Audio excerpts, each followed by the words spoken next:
Je m'appelle Malek Bouti, j'ai 52 ans. Je suis né à Neuilly-sur-Seine, mais j'y suis pas resté, c'est tout le destin de ma vie.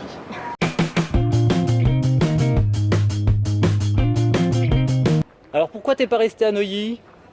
En fait, je vivais dans un bidonville, quoi. Mes parents vivaient dans un bidonville. Ouais. Quand je suis né, donc il n'y avait pas de place. On lui a trouvé une place à l'hôpital à Neuilly. Je suis né à Neuilly. D'accord. Mais le loyer d'un bidonville et celui de Neuilly étant pas le même, C'est pas pareil. Il non. paraît. Ouais. Tu vis où maintenant? à Paris, À Paris même? oui, Dans quel quartier? 12e. Ah, le Oh, c'est pas 12e. mal. Bon, il n'y a pas grand chose dans le 12e, hein. Si? Justement, c'est ce qui me plaît. Ah d'accord, t'es bien là-bas. J'aime les endroits où il y a de la tranquillité quand même. Tu faisais quoi comme métier avant? J'ai toujours un métier. Je travaille à Skyrock. Ouais. J'ai été directeur des relations institutionnelles. D'accord. Et puis maintenant, je suis conseiller. T'as été rappeur? Non, j'aurais bien aimé. Et tu fais quoi à Skyrock du coup? Je fais de la stratégie avec le président de Skyrock, voilà, donc de gérer et des relations, du conseil, surtout le milieu associatif, toutes les demandes qui peuvent exister par rapport à un média comme ça. Plutôt cool. Ouais. Et alors comment t'en es venu à la politique? Pourquoi la politique du coup? Qu'est-ce qui te plaît là-dedans? Au point de départ, rien. Ouais. Vraiment, on m'aurait dit à 17 ans que je ferais de la politique, je me serais marré à fond. Ouais. Ni ça m'intéressait.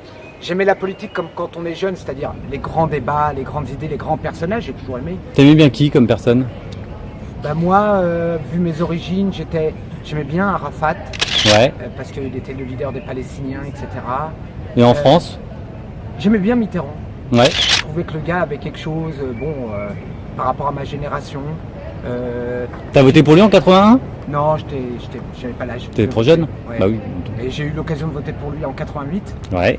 Mais j'avais pas d'incointance avec la politique. Et puis, en fait, je suis tombé dans la politique presque sans le faire exprès. En fait, on s'engage sur des sujets. Moi, c'était le combat contre le racisme. Et puis, de fil en aiguille, on se rend compte que tout vient une sorte de racine. C'est-à-dire, soit on s'occupe que des feuilles. Mhm. Et les feuilles, elles finissent par tomber. On a beau les illustrer. Soit on va en bas, on essaie de trouver quelle est la cause des problèmes. Et on a tendance à aller vers la politique, vers la racine des choses. Se radicaliser au sens étymologique du terme. D'accord. Et donc toi tu faisais SOS Racisme, c'est ça? Tu étais président? J'ai été président de SOS Pendant Racisme combien de temps? pendant 5 ans. Ouais. J'ai Et après pas un on est, mauvais venu, bilan. on est venu te chercher en politique. Ouais, mais surtout parce que j'avais un discours non pas de division avec des gentils, des méchants, Ouais. mais de rassemblement. C'est-à-dire, pour moi, le racisme, il peut toucher n'importe qui. Ça peut être physique, culturel, etc. Et la deuxième chose, je suis quelqu'un de très concret. Je signe pas de pétition, je fais pas de manif, ça m'emmerde. Ouais. J'ai Ouais, fait beaucoup d'actions, j'ai inventé un système qui s'appelle le testing, qui est un système pour piéger par exemple les boîtes de nuit qui font de la Ah oui. discrimination Ah des oui. logeurs. C'est moi qui l'ai inventé, j'ai obtenu une jurisprudence, comme on dit, de la Cour de cassation. J'ai réussi à changer le droit. Tu te bouges quand même. Ouais, je suis plutôt quelqu'un de très très dans l'action, très dans l'arrêt. Je préfère faire quelque chose de chaud et me planter Ouais. que d'être dans l'eau tiède et n'avoir rien fait. En fait. Ouais. Et t'es député de quelle circonscription? Je suis député de la 10e circonscription de l'Essonne, qui est au milieu de l'Essonne, où j'ai des villes comme Fleury-Mérogis, très connue Ouais. pour sa prison. Ah bah Camille a vécu 5 ans là-bas, en prison. Fleury-Mérogis, C'est vrai? où il y a plus de gens dans la prison que dans la ville. Hum. Une ville où il y a beaucoup de problèmes qui s'appelle Grigny. Ouais. Et puis des villes moyennes comme Saint-Michel, Sainte-Geneviève-des-Bois, Morsan. C'est un petit bout de France. T'es Voilà, un petit sur peu... toi. Voilà. Qu'est-ce que t'aimes faire dans la vie? Ce que j'aime faire, j'aime être avec mes potes. Ouais. Ouais. J'adore jouer à la PlayStation, à PES d'ailleurs, très précisément. Ah là là Ok. là J'ai là. jamais cédé à T'es FIFA. accompagné dans la vie ou pas? Là, non, en ce moment, non. Ah bah c'est pour ça. Là. C'est la console ça. Non, mais la console, je l'avais déjà avant. Alors, on ne sait pas qui de la console ou de l'œuf. Ouais, c'est mais ça. voilà, j'adore discuter avec les gens. J'aime traîner dans la rue. C'est vrai.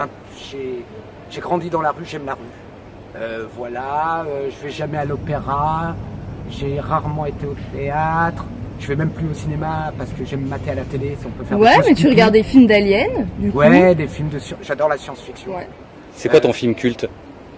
Mon film culte, waouh. Je dirais que vraiment le dernier qui m'a bouleversé, c'est Dallas Buyer Club. Vraiment qui m'a bouleversé. Et en science-fiction? Et en science-fiction, 2001, l'Odyssée de l'espace, Stanley Kubrick. Ah, Un classique. classique. Un classique, Tu dénotes un peu en politique? totalement. Ouais. Je suis, on peut dire que je suis un bâtard dans la vie politique. Ah, d'accord. Un peu le Jon Snow, c'est-à-dire Ouais. on m'aime bien, mais en fait, j'ai pas de papa, pas de maman. Mais est-ce que tu arrives Pas à de avoir famille. des potes en politique, Ouais. des copains avec Des loups. qui tu vas boire des coups? Des loups comme si Jon Snow. Non, non. Non, j'ai des gens que j'apprécie, des gens que j'apprécie moins. Ouais. Mais j'ai aucun pote intime dans la vie politique. Jamais tu partiras en vacances avec un politique. Moi, même pas en rêve. Non. Et même pas Jean-Vincent Placet. Non, non, C'est c'est no- un gars sympa, mais C'est notre copain, nous, tu sais. On essaye qu'il fasse casting politique, il veut pas. Enfin, pas tout de suite. attendez qu'il ait un poste, ça vient. Ouais, c'est ça. La Et semaine prochaine. Avec qui de connu tu partiras en vacances alors du coup? Avec qui de connu je partirai en vacances? Sarko. Ah ouais. Ouais. Ouais. Tu t'entendais bien, tu t'entends même bien toujours. Politiquement, on peut avoir des désaccords, mais j'ai trouvé que c'est le mec le plus déglingo que j'ai vu dans la vie politique. Ah bah merde, il était président. Non, mais il a un côté, son côté, genre, je rentre dedans, truc, machin. Et j'ai remarqué une chose avec les gens qui l'entourent. C'est un mec qui lâche pas les siens. Lui. Il lâche Ah mais pas peut-être les qu'il aurait dû de temps en temps. Non, je dis siens. ça Ouais, comme ça. mais on est tous là, hein, des fois, on lâche pas ses amis, même si vous mettez un coup de poignard dans le dos après, c'est pas grave. Je te lâcherai jamais, Camille. Si, Même toi, je te lâcherai jamais, Malek. C'est sympa. Merci.